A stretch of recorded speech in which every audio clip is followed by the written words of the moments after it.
This is Reasonable Doubt with your hosts, Mark Garrigus and Adam Carolla. Yeah, get it on. Got to get on. No choice but to get on. Mandate. Get it on. And welcome to the best hour in the universe. I'm Adam Carolla over here. It's Mark Garrigus over there. It is Reasonable Doubt. Mark, you're in your office. I am. I was going to do this from the courtroom, but I haven't tested the Zoom capabilities in there. If next week I may do it from the courtroom because they just announced, I think in LA County, we're now on the hiatus until at least May 15th. So that's you and me on the horse trails in the morning with our respective dogs, dodging the police tape. Yeah, there's a horse trail runs basically from my house to Mark's house. They keep putting police tape up, but somebody's knocking it down, I'm guessing. Oh, my God.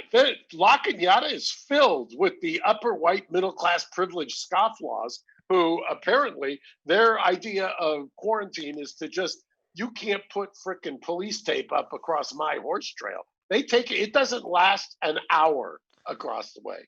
Well, you know, just up the street, there's a Trader Joe's and there's 80 people standing in a line outside the Trader Joe's. So what's the difference? 6 feet apart. Have you ever seen that? It's the craziest thing in the morning when I walk down Foothill. I said, it reminds me of yesteryear when we used to wait in line for concert tickets. Yeah. Yeah, down at the Licorice Pizza or Tower Records. Or Tower Records. You wait for, I used to do that back in the golden days of K-Rock because we had the Ticketmaster machine at Perkins Palace. And there used to be people who would wait in line. And what never ceased to amaze me was not the concerts. I mean, you could sell out the Pretenders or Go-Go's or Dead Kennedys in like 30 seconds. But the people who were waiting for campsites, I never understood that. But people would wait in line like overnight to get a campsite. Well, as I've told Mark before, but it's been a long time. I saw the Plasmatics at Perkins Palace probably 3 times. And I'll tell you how. First, I had tickets and some of my friends had tickets to this crazy group called the Plasmatics. They were sort of Wendy O. Williams. They were sort of punk rock for the sake of punk rock. I remember famously they blew up a Cadillac or Lincoln, maybe. They blew up Jim Perkins's Lincoln. We couldn't sell that show. So I told Perkins, he was my partner at the time. I said, you know that Lincoln out in the parking lot? He says, yeah. I said, it's now on stage. We're blowing it up tonight. We announced it on K-Rock. That's how we sold out. I remember standing in the pit, in the mosh pit. Right. The stage came up to my chin. The stage must have been 5.5 foot off the ground. Right. It wasn't 3 foot. It was 4 or 5 feet. And I remember up in the mosh pit in the front, and I was watching, and there were 2 things. They took a chainsaw out and they chainsawed a guitar in half.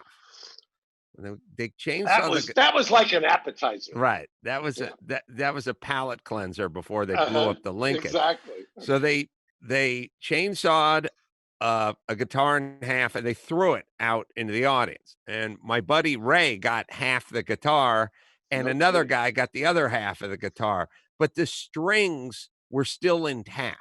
So the strings were still holding the 2 halves together. So these 2 wrestled in the pit.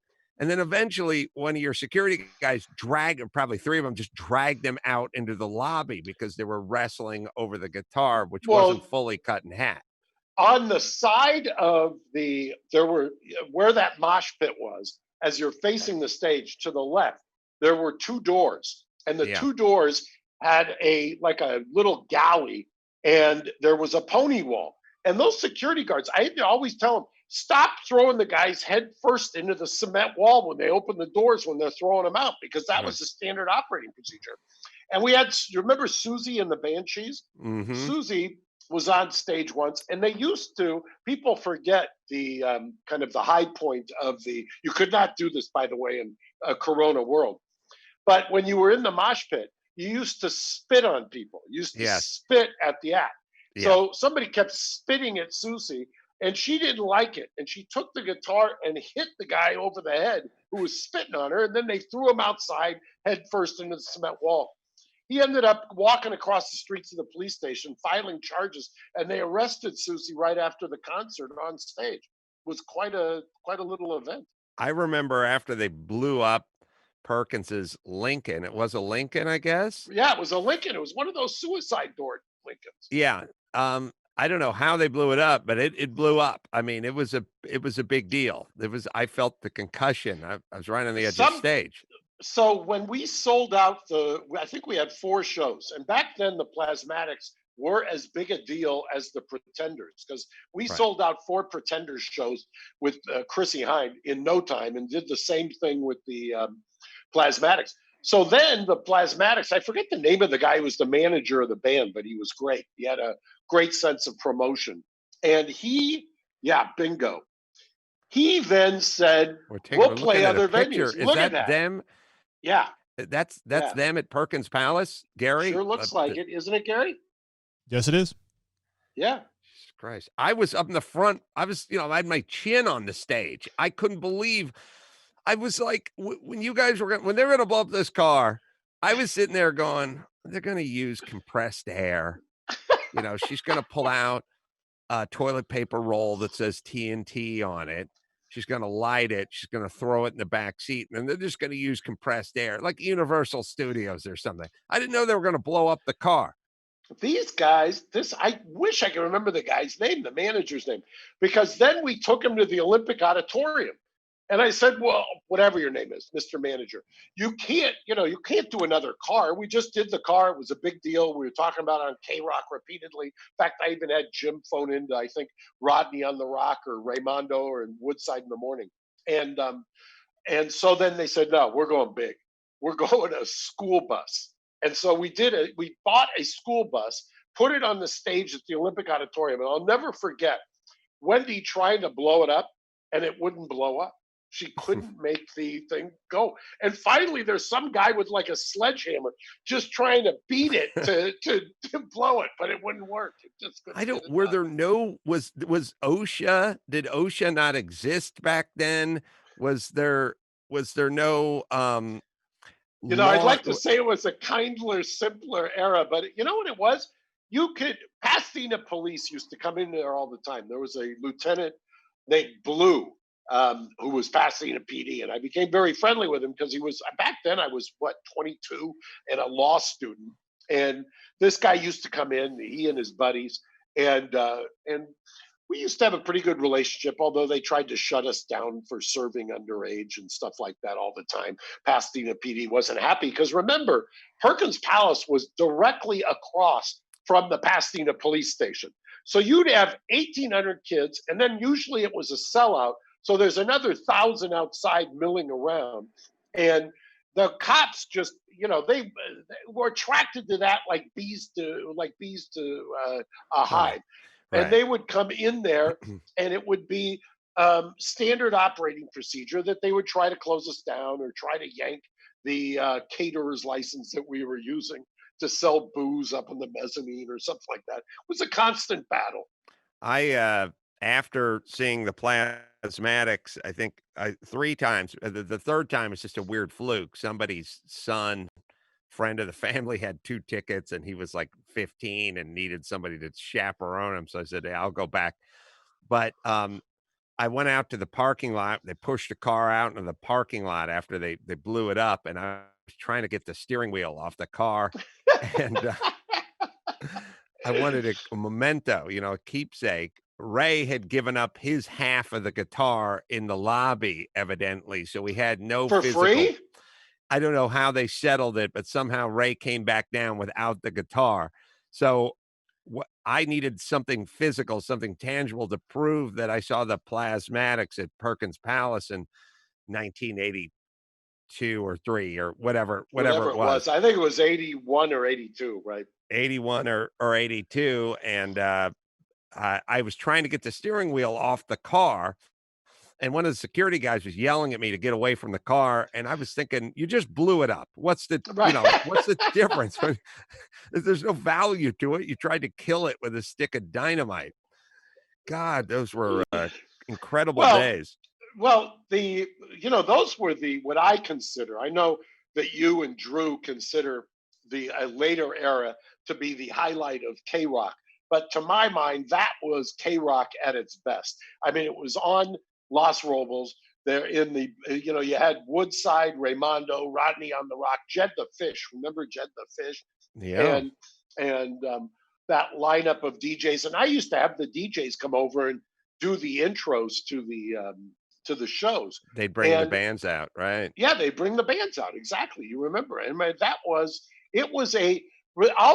remember when we used to have our Halloween show, and that was when I talked Danny Elfman into doing it, because he was playing high schools back then for Oingo Boingo.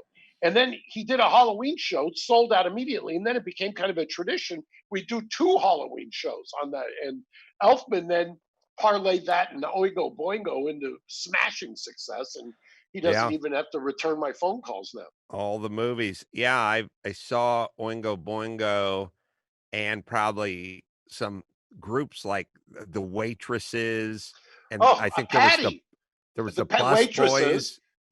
Bus Boys, Waitresses, Romeo Void. I'd Like You Better If We Slept Together. Yes. I think was it, right? Yeah, I saw them. I saw a lot of those bands at the country club in Reseda, right? And that Reseda Country Club is later on where Jimmy fought Michael the Maintenance Man for Kevin and Bean and K-Rock in the Morning, was back to the Reseda Country Club. So, Mark, I think you tweeted out a picture of a crowded jury, or I don't think it was a jury, it's a crowded courtroom.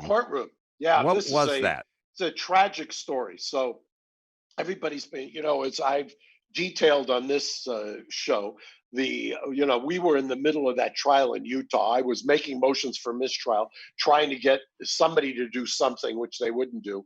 Brooklyn was at the exact same time. The Brooklyn State Court, this was holding court literally with all kinds of people in the courtroom, crowded elbow to elbow. Somebody complained, and I think it was a lawyer, and the judge basically told the person who complained, "You don't like it, you don't have to show up, we're going forward." That was the last day that judge ever appeared on the bench. He died from corona. And that's a picture of the court. Yeah, died from corona, which is astonishing to me. But it's now you've got the situation where these jails are becoming, as some people have called it, a petri dish for the corona. And people go, there's various people who have an axe to grind and say, well, let them all die who are in there, or something like that, or that, usual empathetic reaction. What they don't realize is that generally, not only are they getting it, but the guards are getting it. The guards are taking it out into the community as well, which as well. Does anyone ever do a study on the health of the average inmate versus the average citizen? Now, I know the food is rough, but it seems like if you just showed me a picture of 50 random inmates and 50 random free folks in California, so tell me if you think this sounds true, if this is true or not. You've been to a million prisons. I've been to a couple.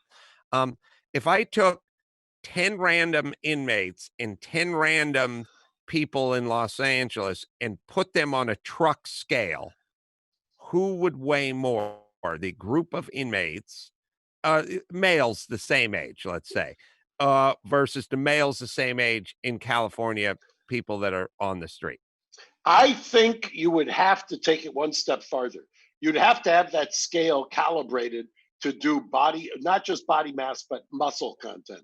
Because generally, the prisoners, I think by and large, are in better shape for a number of reasons. You got nothing to do, even if you're in solitary, so you just do body weight exercises. If you're not in solitary and you're in general pop, you're generally doing weights.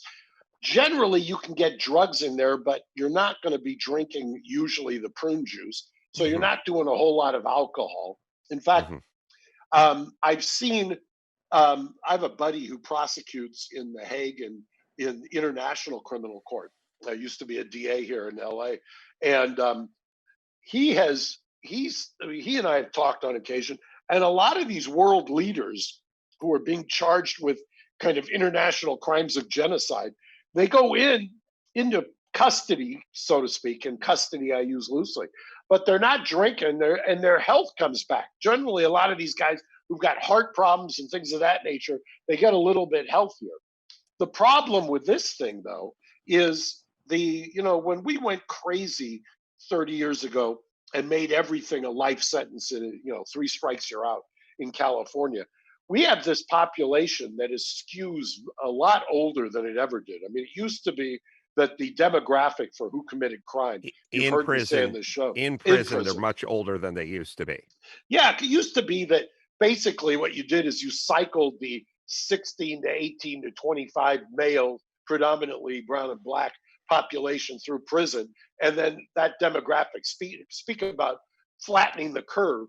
The crime goes up once a male hits 16, and it tends to come down after you hit 25 to 30, just because for a variety of reasons.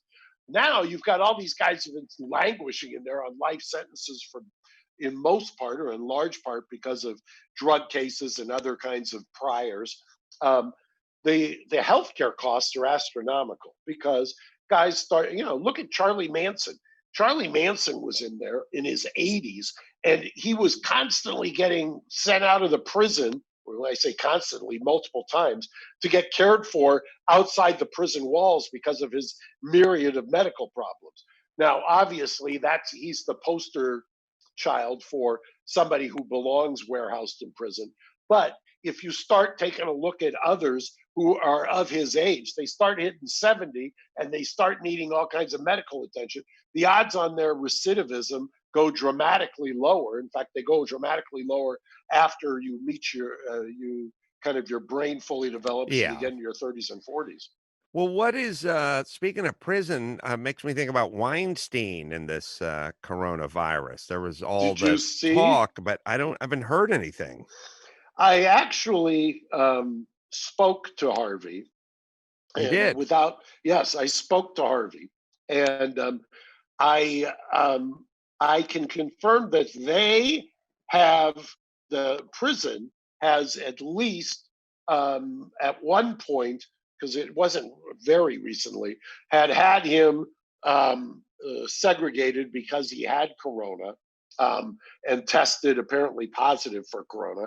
I noticed as we got on the air today that the LA County District Attorney, wanting to make sure that he doesn't get away with anything, even though he's serving a sentence of 23 years, even though he's diagnosed and tested for corona, we added another count today. The LA County District Attorney did. So now instead of charging or having 4 charges, he's got something in the neighborhood of I don't know, 5, 6. They just added another count, I think, for false imprisonment, as if that's, and they're not resting. They announced, we will not rest.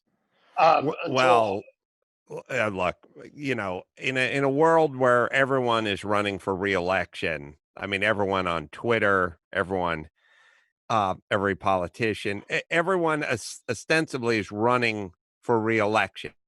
That's just where we're at. So, they go and they take Dr. Drew to the woodshed and they beat the crap out of him because they're running for re-election. Then they pile on whatever you can pile. Weinstein, look, there's nothing better for you as a citizen or as a politician or a DA to announce that you're going to get Weinstein. No better time to say that, right? Who's going to push back? You and me. That's it. Right. There isn't anybody else who's going to say, wait a second here, that this is what our resources are being deployed to. The guy's already doing 23 years. He's 68 years old. He's got coronavirus. He's sitting in a state prison in New York. We're going to bring him here anyway, but let's throw on a couple more counts because that's a worthwhile pursuit of criminal justice. Well, I think you hit the nail on the head. You go, this is a good use of our resources. They don't look at things as resources. They look at it as the fountain of plenty. It's just, it never is exhausted. It's just, we can spend all the time and all the money. We can do whatever we want for as long as we want. Other people who run businesses have to make decisions based on some gravity or some finances or something, every Well, business. I'll give you a perfect example. That today, the LA County DA is announcing now that they're filing additional either count or counts. Okay. Now, contrast that with articles on both the ABA Journal, which is the American Bar Association, the Recorder paper, the Daily Journal, which are the legal papers, talking about all of the law firms, large law firms, not small, not solo practitioners, not my size, kind of medium size, big law firms of corporate America, all cutting back, laying off staff, cutting back partner draws by 10 to 25%, not allowing people to take draws, not postponing capital improvements, doing drastic measures, not hiring or deferring hiring classes until 2021, or my favorite, proposing giving law graduates a provisional law license so they don't even have to take the bar exam. All of those things are being done, but a public law firm, because by the way, that's what the LA County DA's office is, a public law firm, they're spending time, resources. There's somebody there who actually is sitting in a computer reviewing some police reports and saying, aha, I know what I've got to do on Good Friday. I've got to add some counts to the Harvey Weinstein indictment. Yeah, well, it's we always talk about it, sort of that scary proposition of unlimited time and unlimited resources where you just bring up the law. You say so and so entity has sued you. Do you want to go to court with this person? Do you want to settle with this person? And people who live in the real world have to settle oftentimes, cut checks, make compromises, weigh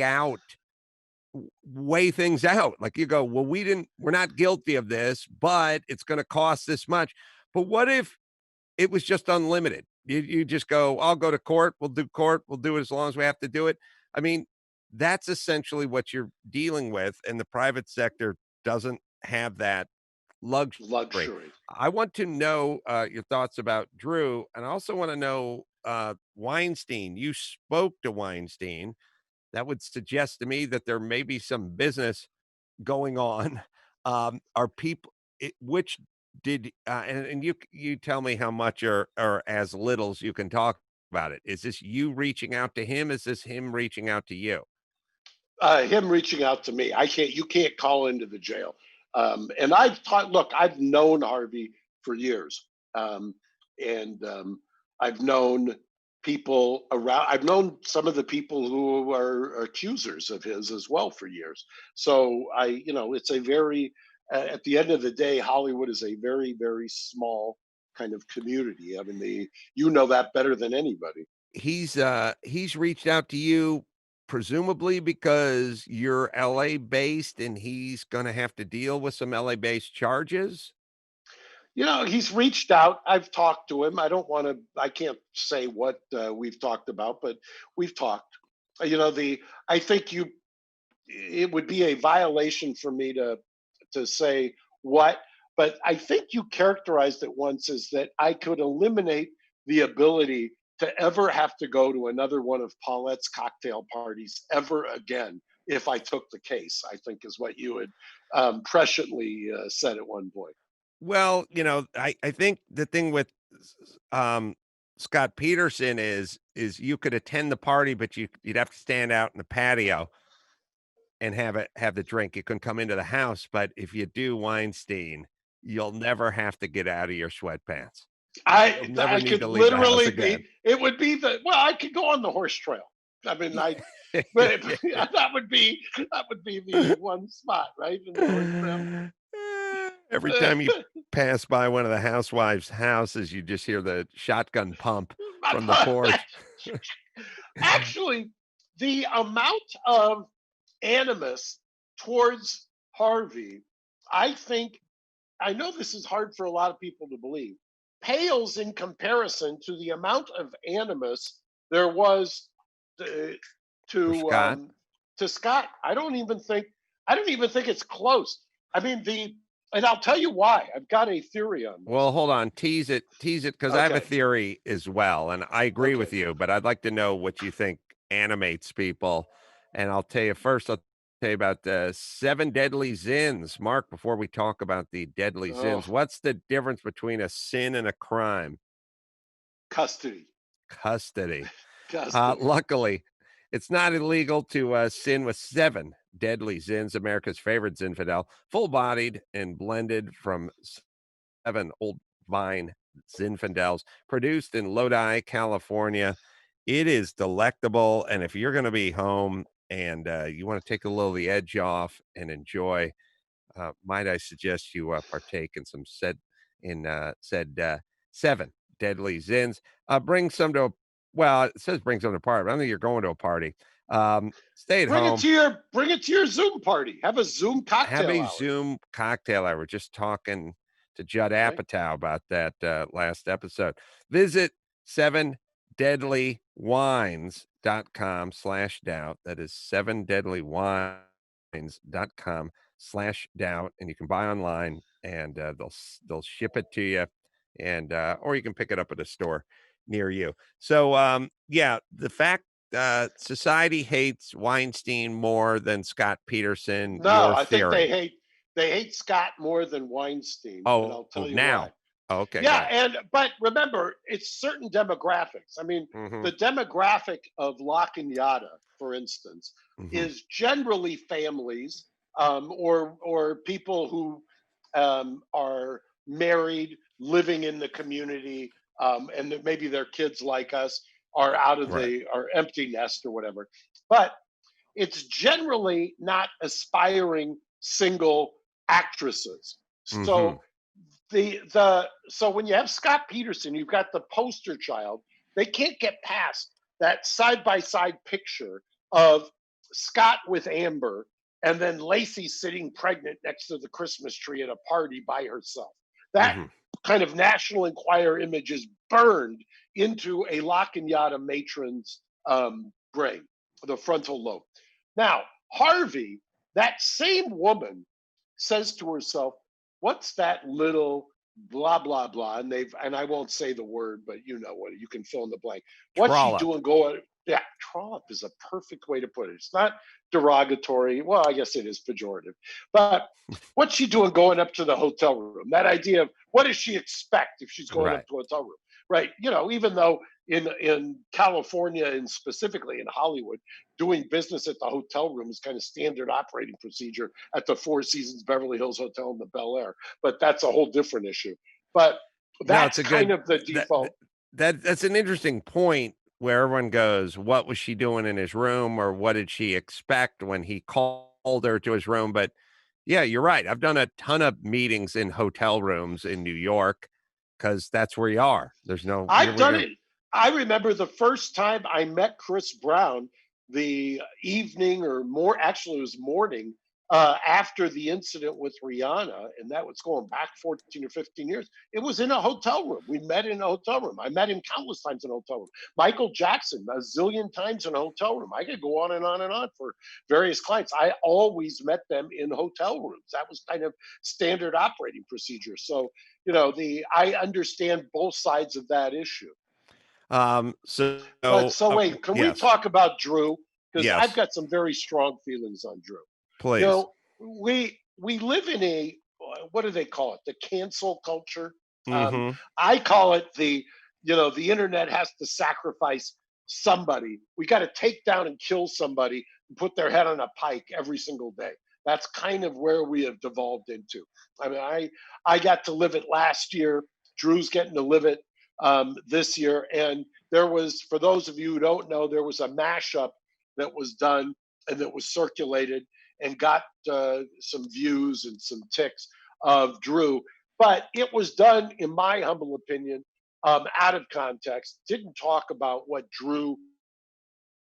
the context that Drew was talking about. And by the way, I think Drew may be vindicated very shortly because it looks to me like part of his complaints, when you take it in context, he was pressured. Then Gary could probably weigh in here with one of Gary's buddies. What's his name, Gary? Who Yeah, wrote that marvelous article? yeah, his name's Glenn Rockowitz, and you can find him on Twitter at Just a Ride. And he's a very interesting guy, Adam. He's a cancer survivor a few different times. He was an SNL writer for a few minutes.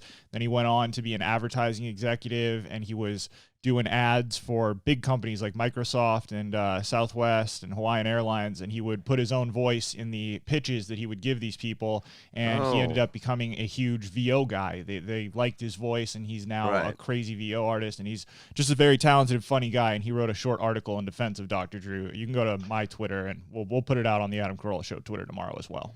And it was interesting because he talked about, look, what's interesting to me about coronavirus and everybody acts like we knew what this was when it was coming. We knew there was a virus. We knew, depending on which reports you look at, you can look at the World Health Organization. You can look at our supposed leaks from the national security or intelligence agencies. We knew there was something going on in Wuhan. We now know that it's either you were eating bats or it was made in a lab. I mean, there's various theories as to what it was, and conspiracy theories abound. But we know that there was something going on in China, that China clamped down on it, that we knew that it was transmitted from person to person. And there were various theories. But the interesting thing about this is that our knowledge of this particular virus grows by the day and changes by the day. Medically, the science behind it. At first, remember, harken back to maybe 3 weeks ago, we weren't so sure this was airborne, right? Do you remember that, Adam? When it was just wash your hands, we don't think it's airborne. Then all of a sudden, people started talking about, wait a second, this may be airborne. Then we started talking, it may be left on surfaces, then you can't touch. So now there's even pushback, and I've seen this, and some of it is quackery, some of it isn't, that part of the problem is that is the treatment. And I saw where David Latt, who famously was a writer for Above the Law, or actually I think the editor of Above the Law, he contracted the coronavirus. They put him on a ventilator. He was a marathon runner, and he wrote an article talking about how the ventilator was debilitating and devastating, even though he thinks it saved his life. And I believe it was his father, who was a doctor, had warned him, once you get on the ventilator, your odds go up to something 60 to 80%. You'll never get off alive. So I'm not even sure. And there's some scientists and doctors who are suggesting now that may not even be the correct necessary treatment. That may be kind of overkill, literally, and pun intended. Right. And so Drew, go on. I don't mean that. Well, I was gonna say that I read an article a couple of days ago, or read a transcript of a report out of the Bay Area, or at least up north. It made the most sense to me. And I'm just sitting around listening to see what sounds like it makes sense. California, last I checked, had about 500 dead people out of 40 million people. All right. So in that regard, Drew was correct in California. Now, I'm not talking about nationally, but he lives in California. Some states took it harder than others. But California, 500 out of 40 million is not a lot at all. And I know there's, hero crusaders on the internet who want to talk about, tell that to the surviving members of the family members of the 500. Blow me, you douchebags. I understand it. People die. I'm not making fun of those people. I'm trying to have a civil conversation that has math involved. So don't do that thing where it's like, you talk to the survivors of the. Well, who also you should talk to, I'd like to bring into the conversation, because if you're going to do the math, that's great. Do the math, because, by the way, there's also 500 people who didn't die because they weren't on the roads and didn't get in accidents and things of that nature. So right. I'm not diminishing. This is a nasty, wicked virus, clearly. But the theory. But you have to talk about what he was talking about, and you have to talk about it the same way that Dr. Birx and Dr. Fauci do. They're sitting there with charts that are talking about the flattening the curve. Those are deaths. They're talking about death. You can't say it's okay for them to talk about death, but it's not okay for Drew to talk about death. Well, that's all we're talking about. I mean, it's all, there's only one way to discuss it, and that's what is the population versus how many people have died from it. So the theory, and Gary had a chart up, but I don't recall. It I'm was not making sure exactly what it was referring to. it was Yes. making you right. As of the date of this recording, the number of deaths in California is 544, and it's Okay, the projections were much higher. So here's my point. Tell me, I want you to put your lawyer cap on, which is usually a yarmulke, and just usually, and It's just Passover, and as the Argos were the first Christian nation, and it's Good Friday. You should, come on, let's. okay, let's not go Okay, there. All right, but okay. just listen. Tell me what you think of this. This theory is Los Angeles and California is not being hit. Los Angeles County, 10 million people. I don't know. We had 200 deaths. We're not being decimated. Los Angeles is a tourist mecca for Chinese people. There's more Chinese people coming here from China, direct flights up to 8,000 a day to LA. I think it's LAX, straight from China. The travel quarantine is at the end of January. And even the travel quarantine from China is just no more direct from China. You could fly somewhere to Europe and then fly to Los Angeles. So California and Los Angeles, and there's probably more Chinese in this area than there are in any other area in the world beside China. I think we're probably second most. It's kind of Well, like there's there's more more Ferraris here Chinese, than there is right? in Italy. The Right. greatest area of the diaspora is the San Gabriel Valley, one of the greatest areas Right. within 10-mile radius of where you and I live. Right. So there's Mike August is right in his neighborhood is mostly Chinese. So there's a ton of traffic going back and forth from China to Los Angeles and to Southern California back in December, November, the whole month of January. When this thing is breaking out in China, you have people going. Now China says, well, we didn't notice anything until January, and then they revise it to December. Then it goes to early December.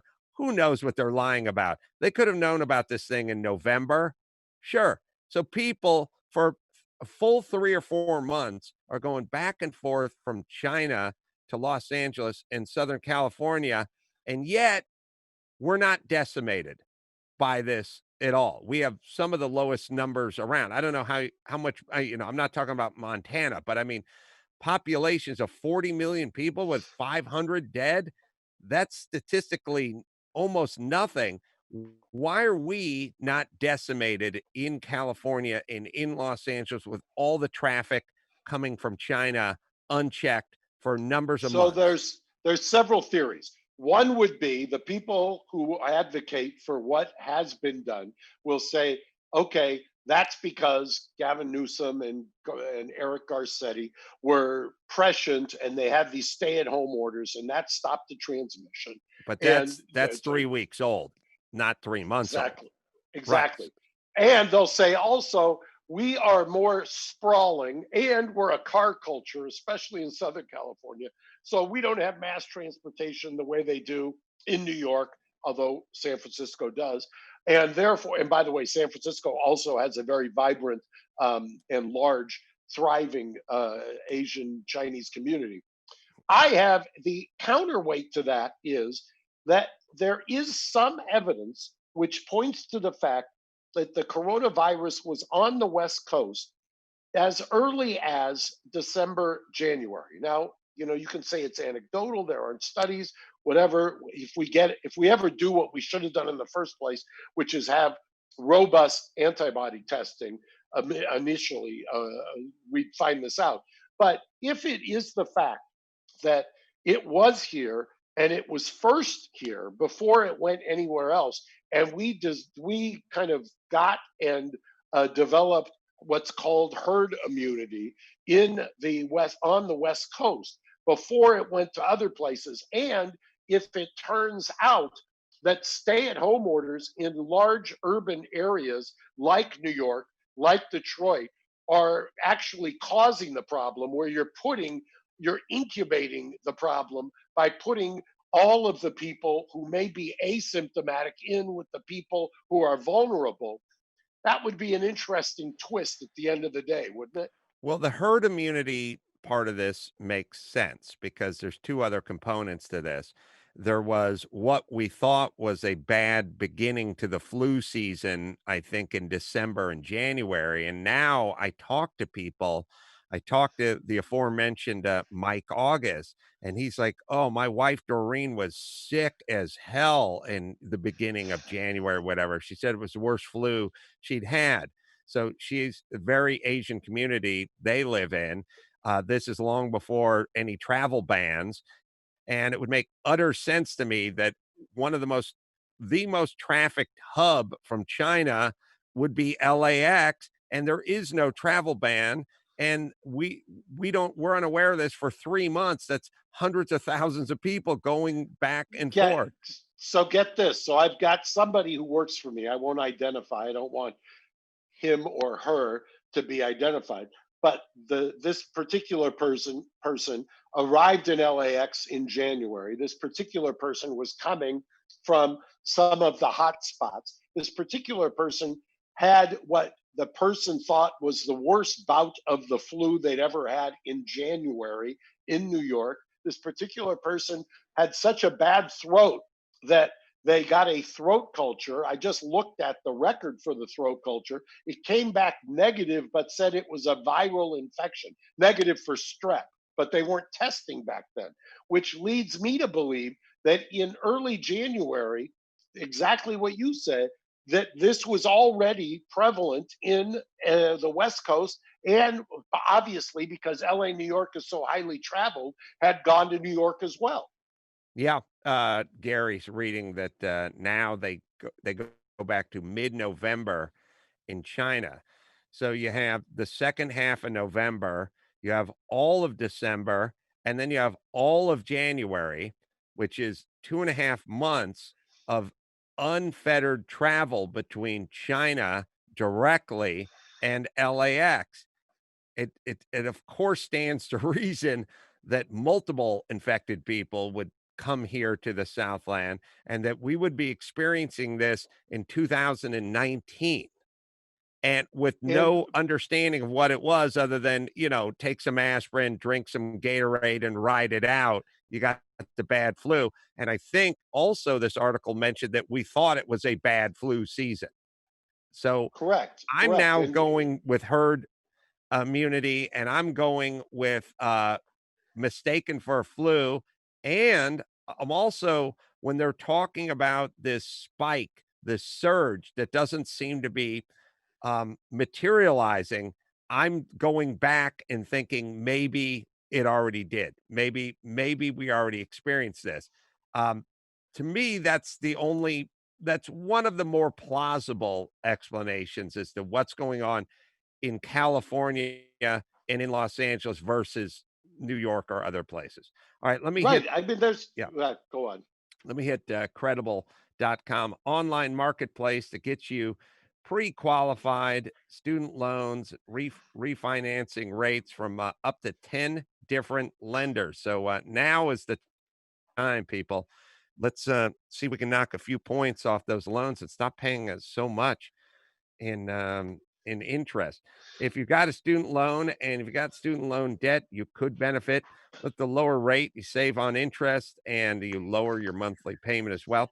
With a shorter loan term, you could get get debt free faster and consolidate your student loan bills in one place. You can see actual pre-qualified rates from up to 10 lenders, not estimates. These are rates from 10 lenders. Only takes a few minutes, doesn't impact your credit. They'll never sell your data, so you won't get spam on your phone from dozens of other lenders.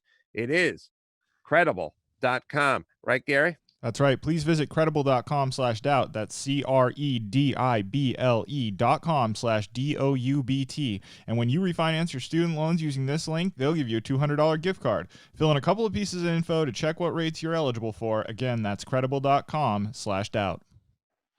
So sorry. I also saw, and Gary, maybe you can pull it up, that is it Sweden that's taking a different tack on Yes. this, the whole thing. Yes. Where in Sweden, they're doing what at least logically seems to make some sense, but I don't know how you enforce it. They're saying they're quarantine the people over a certain age, quarantine the vulnerable, and then have social distancing for the rest of the population. Have you seen this? Yeah, and I guess we're seeing how it's working. I don't know how it's working. Danger of herd immunity. I'm looking at I just Sweden's Googled. relaxed approach to corona could already be backfiring. Now, here's the deal though. When you read the headlines are always super negative and always meant to freak everyone out. So I'd have to see some numbers. Somebody tweeted me the other day that went, why don't you listen to the experts, asshole? And I said, you mean the experts who gave us the food pyramid? Those experts or these other experts? Which experts am I listening to? Because last I checked, they were arguing over whether eggs were good for you or not for the last 45 years. Right. They're also, look, here's what I'm saying. They're experts. I get it. But their batting average has not been any better than most people you know who have just wisdom and can think logically. Like Drew's been taken out to the woodshed and beaten for his proclamations and his I'm trying to think of the word prognostications Prognostications, right? and proclamations, but he's turning out to be closer to correct than all the people that are screaming at it. And by the way, if every freaking comment, or not everyone, but 9 out of 10 didn't go, you faux news, you Fox News, blah blah blah blah blah. You know, when you mix it in with all the ad hominem stuff, and you instantly go to the default of your political stripe, and mind you, that's not my political stripe. But I do know Drew, and you know Drew, and I've known Drew for longer than most people. And I will tell you, there isn't a devious bone in that guy's body. I mean, he takes things to heart. He tries to do good. When he gets passionate, it's because he believes something. And for all the assholes who don't know him and don't know his body of work, fuck you. Right. Thank you. Very well said. So I don't know how it's playing out in Sweden. Gary will be able to figure that out. I think there are examples. See, here's kind of the problem. You can point to examples of places or cities that did quarantine and ones that didn't quarantine or stay in place and shelter and all that kind of stuff. And you could probably show examples of how it worked or didn't work in any given city. My thing is, I got no problem with staying at home. That it's one of those things where it's like, do we know? Don't we know? I got my herd immunity theory, but fine.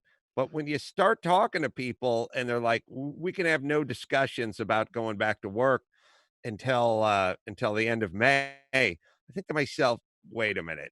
Like, first off, businesses are going out, they're going under. And unless something, and I'm not talking about New York or Sweden. I don't Right. I don't go to New York or Sweden. I'm talking about where I live in Los Angeles. If something doesn't happen in a meaningful way in the next 2 weeks, people are going to just start drifting back to work. That's my belief is that people, not that they're going to break the law per se, even though they would be breaking the law, they're just going to start drifting back to work because at some point we're going to need a surge. And if we don't get that surge, people are going to do the math and get back to it. That's my And by the way, I'm not so sure, and it'll be interesting. We can look back in 2 months from now. You know, what are you going to do at some point it's a virus. The virus mutates. The virus is out there. It's in the population. There's going to be a second wave. There's going to be a third wave. We have not eliminated, the Spanish flu was over 100 years ago. Flu has continued to kill people annually for 100 years since. So this idea that somehow this is going to be the end of this. We haven't cured flu. We haven't cured the common cold. We have not cured cancer.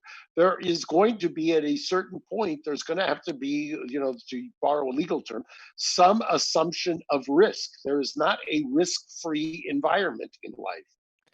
Well, there's a thing where we made the proclamation that we have zero tolerance for everything, a child being left behind or an elderly person not getting world-class healthcare. And we do this all the time, but open your front door and there's 50,000 homeless people sleeping on the street.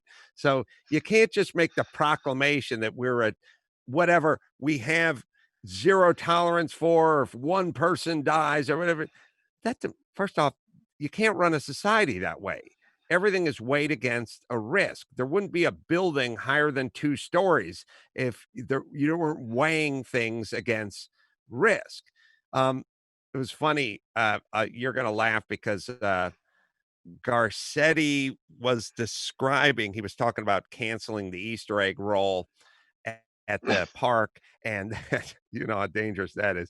And the Easter egg hunt at the park was canceled, and that the park was closed down, and blah blah blah.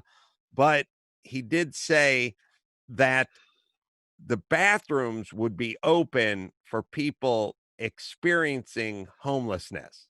Right. And I Exactly. said, I like the way I like the flavor, the English that he puts on his verbiage. And I thought, I wish Garcetti was around to describe me in high school. He could have said,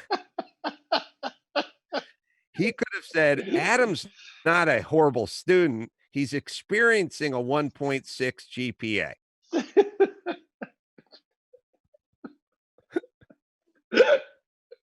He's experiencing 822 on his SATs. He's experiencing taking high school math, but not algebra. He's also experiencing being a ceramics major. But don't you call him a bad student. These are just things he experiences at North Hollywood High. I like the notion that homeless people are no longer homeless. They're just like you and I with a bout of the homelessness. We could just experience homelessness. And apparently, there has not. Remember all of the gloom and doom about this was going to ravage the homeless population, which is fairly. I could walk 5 blocks over here. Hasn't ravaged it yet, has it? Well, how would it look? Imagine you were making a movie. Let's just say you're making a movie, and the movie's about a pandemic, and the pandemic is spread from person to person through contact or spittle or mouth vapor, and that everyone needs to be 6 feet apart and shelter at home. Otherwise, the citizens of this city and of the country will be devastated by this. Okay, so imagine you were writing this movie and you said, okay, the city which has the most homeless in it is Los Angeles. We got the horse trails taped off. Everyone's locked in their house. But then there's 50,000 homeless people living on top of each other, literally in cardboard boxes and exchanging God knows what kind of fluids on a daily basis.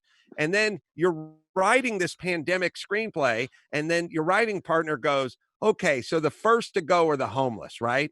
Right. Every one of them is dying on the streets of Los Angeles. And I went, no, they're fine. And he went, what? No, they'd be the first to go. First off, they're weakened. Their immune system is compromised. They're compromised. They're drug addled. They're elderly. Oftentimes they're on the street.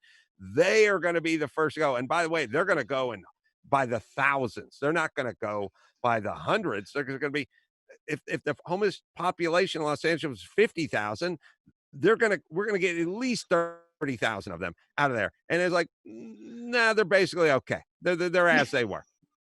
Well, that would, if you were writing that as a screenplay, it wouldn't make sense at all. Exactly. It doesn't. So, but is it possible? I just posit, is it possible that we don't understand exactly what's going on, that medical science doesn't understand exactly what's going on, and that people are winging it as they go along? I mean, one minute, remember, we weren't supposed to wear masks, right? Right. Now we're supposed to wear masks. Well, in the herd theory for me is all the people that have been dousing themselves and their kids in Purell for the last 10 years have a compromised immune system because they've been scrubbing into eating a sandwich like they're scrubbing into surgery. So everybody who's been going at it with the antibacterial everything has compromised their own immune system over there. And we're talking about over a 20-year span. The homeless people have been sleeping with the rats and the cockroaches and smoking other people's cigarette butts off the street for 10 years. So maybe they got a little that alley cat sewer rat in them, number one. Number two, it most certainly had to get to them. How could it not get to them? There's no sheltering at all. How is it possible? And by the way, maybe, Gary, I'll send you some pictures on my way home. I'll drive by and take some pictures, because certainly they have not alleviated the situation. It's right here, and it's as bad as it's ever been, except it has not kind of gone through here like a knife through hot butter as predicted. Well, it's the most vulnerable population according to the rules we're laying out, right? Right. So if you just did this, I will put on my courtroom yarmulke and I will make this case. According to what we hear on every TV channel and read in every newspaper, the most vulnerable are people who aren't sheltering, who don't have access to all the sanitizer, Purell, who aren't wearing masks, who have pre-existing conditions, who have weakened and compromised immune system. This is the homeless population. So by your logic, the county USC should be overrun with homeless people suffering from the coronavirus and or dying in droves in the streets. They should be there were 3 homeless dead a day, according to Dr. Drew in LA County 6 months ago. There should be 25 dead a day and homeless because of coronavirus. So if it's not affecting that crowd, and I haven't heard it, now maybe Garcetti and maybe Gavin Newsom want to stay away from that third rail known as homelessness, because that's on their watch. But I have not heard any news reports. I've not heard any testimony about this, and I've not read any articles about it. Have you? I saw Gary an interview. Yeah, Gary, look it up. I saw an interview with, I believe, one of the directors of one of the missions. I saw a statistic where I think it was this week was the first confirmed homeless either contraction or death. But other than that, I've watched Catherine Barger, who's the chairperson of the LA County Supervisors. I've listened as much as I can take of Garcetti. I've watched as much as I can take of Gavin. And I haven't seen or been told, or it hasn't been reported that the scourge has hit the homeless population. So I am perplexed. I'd love to, so I'm sure somebody will tweet at us and tell us we're all fucked up, but I haven't seen it. What else is going on? What is the counter argument to that if it isn't there? What is the other storyline to your movie script?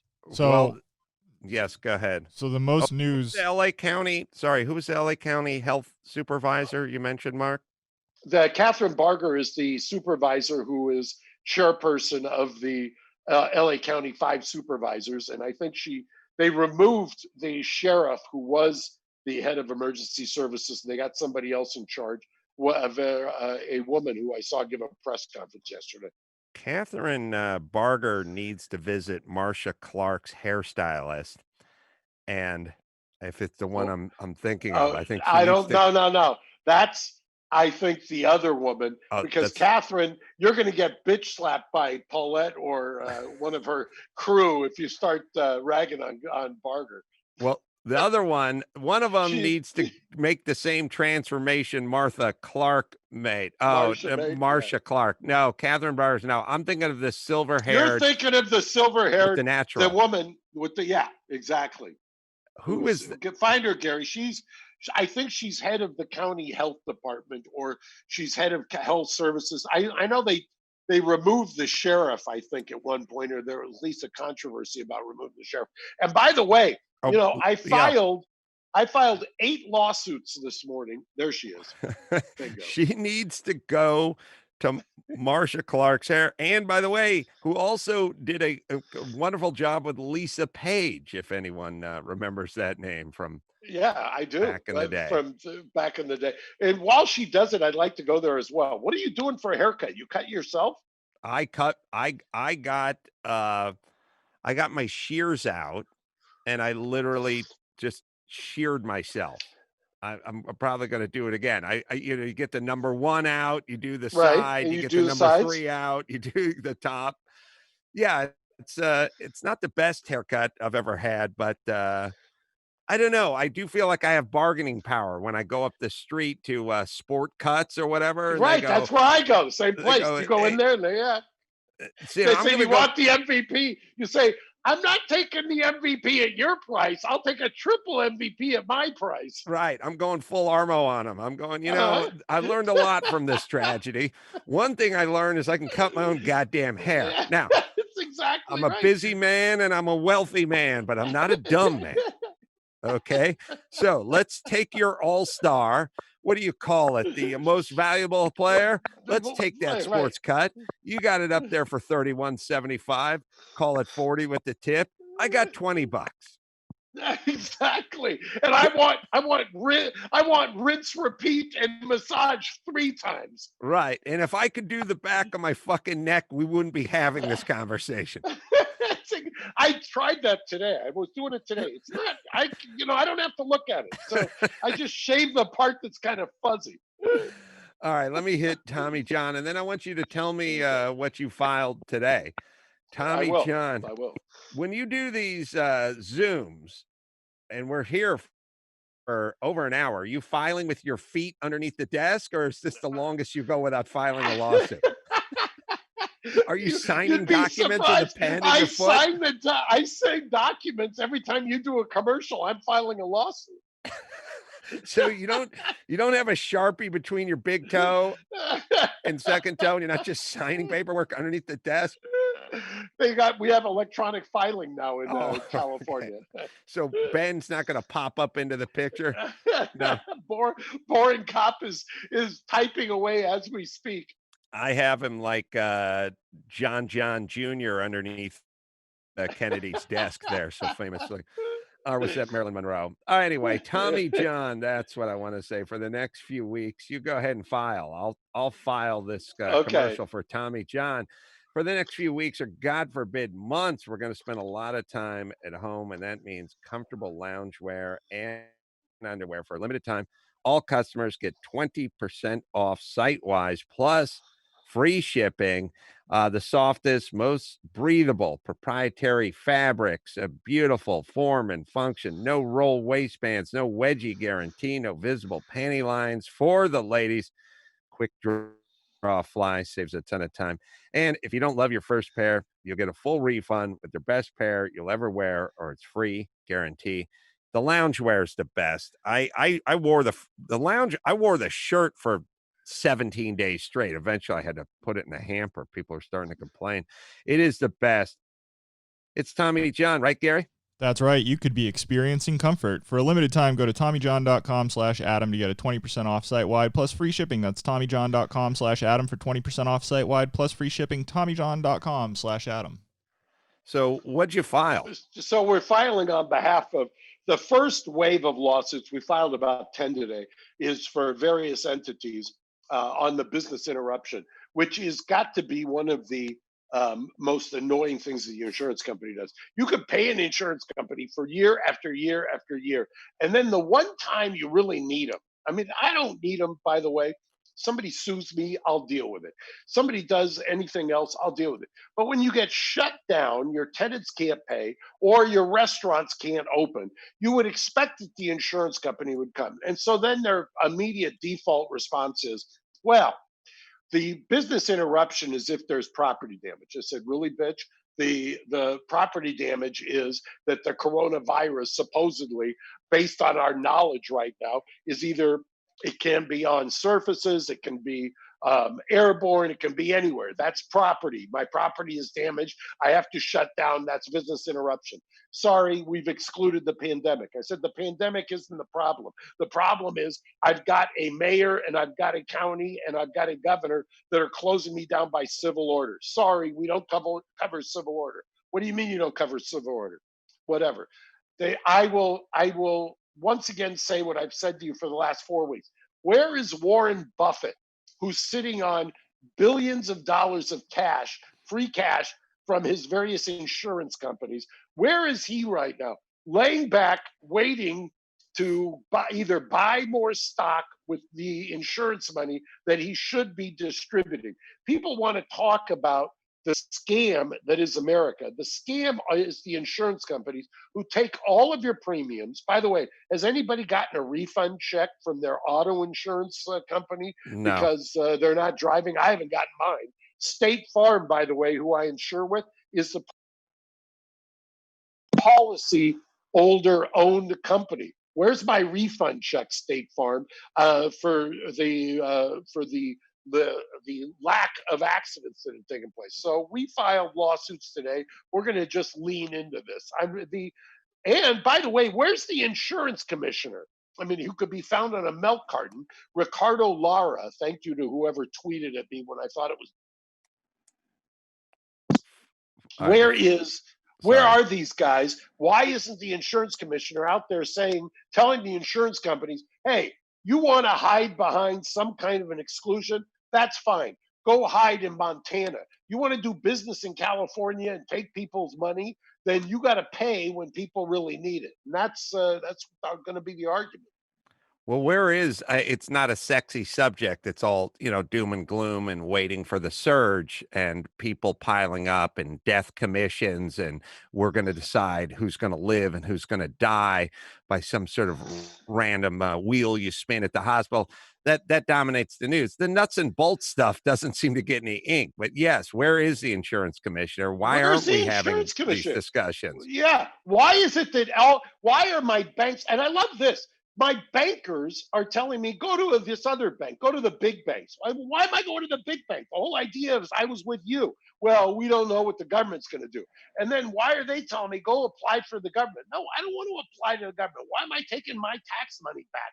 Why don't you do your job and defer for 3 months the payments so I can continue to employ people? Where's the insurance commissioner ordering the insurance companies to give the money back right now? Why are the insurance companies sitting on the money and investing it in the stock market at the lows? Well, and every second with the kind of money they're talking about is millions of dollars. All Exactly. right, I'm going to tell people they can check this out. They can go to my YouTube page, youtube.com/Adam Carolla. And I think we'll put this episode up so you can watch at home and see just how animated Mark gets when he talks about ne'er-do-well insurance companies and commissioners.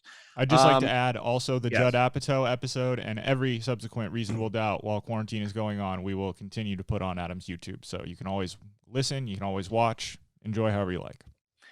Yeah, thanks, Gary. And yeah, think about, Gary, is there no articles about the homeless population being decimated by corona? And if there isn't, that's a tell. The experiencing homelessness thing appears to be a party line because I found a couple articles using that exact verbiage, and the only articles and stories about homelessness is about Project Roomkey, where LA County is spending God knows how much money to get homeless people into hotel rooms. But there's no real evidence of, as a result of X number of deaths or hospitalizations or anything like that. It's just, look, we're putting them in hotel rooms. Well, if you go to County USC, and I've been to County USC, before I had the aforementioned insurance, and you go down there and throw yourself on the mercy of the lobby and of the court and get some free fixins if you're sick and you don't have insurance. County USC is probably has 10,000 homeless people within a 3-block radius of County USC. If people were being decimated by coronavirus, then their lobby and waiting room would be filled with homeless people who were expiring. So minus that, there's something else going on, and there's something else to investigate. I don't know what it is, but there has to be alternative. There must be investigation in different directions instead of just the party line of shut it all down. No one goes anywhere. This thing's going to spike. It should have spiked already, and it should have been in the homeless community. All right. So we'll keep you guys posted. Mark, any of your businesses that remain open? No, we just sit here, bleed money, and pay people to sit at home and tell me they're working when they're not. That's the story of my life this week. Well, and you look, know who you are if you're listening. If it makes you feel better, Mark, I realized that there are guys who work for me play video games at the office. So what's the difference whether they play them at home? If they play it at home, it's kind of what I feel. It's like I got a couple who just thumb their nose at me and say, "Yeah, you know what? I'm not even going to fill out my hourly sheets." Okay, fine, got it. I'm not going to even fill out your unemployment application. You know how much I've saved on trail mix now that my guys are at home. All right, so until next time, Adam Carolla for Mark Garagos saying mahalo. Thanks for listening to Reasonable Doubt. Tune in next Saturday for an all-new episode.